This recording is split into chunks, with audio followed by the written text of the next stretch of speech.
Hi, this video is from interview.com. Interview.com is a job portal. If you're looking for a job, you can log on to interview.com and you can post your resume with us. In this video, I'm going to talk about, does Java have pointers? No, Java does not have pointers. This was an intentional decision by the creators of Java because most people would agree that having pointers creates a lot of potential bugs in the code. If you are a C++ programmer, C programmer, you know what are the problems you faced using pointers.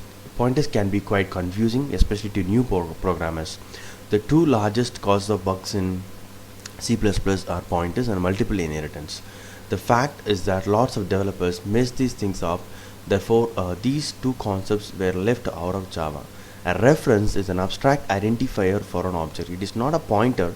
A reference tags a particular object with the name in the Java virtual machine, so that the programmer may refer to it. It's like address, but not exactly equal to pointer.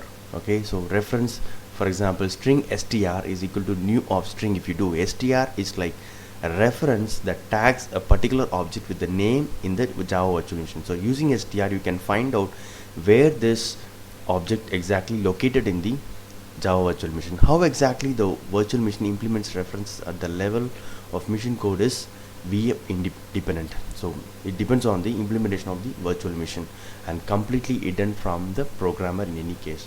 The obvious problem is that Java does not guarantee that an object stays at the same address throughout its lifetime. Efficient garbage collector rely on being able to move objects around, and doing so would invalidate any pointers that pointed to the address. So pointed to the object.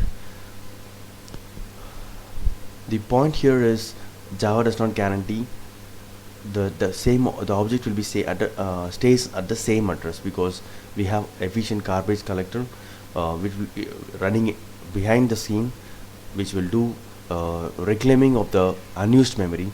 So we can't guarantee that the same object will be stays in the same address. So that's where the address is not given. We have not given the control to the programmer, whereas in C++ the control is given to the programmer. So he can move on, he can delete it, he can directly point to that address. Okay, you can manipulate the address. +1 you can do and move on to the address. So those things will not happen in Java. Okay, so Java does not support pointers, but similar to that you have something called reference, which is used to tag a particular object. It knows where exactly the object reside inside the Java virtual machine. Hope this video is useful for your Java interview preparation. Thank you and all the best for your interview. Thank you.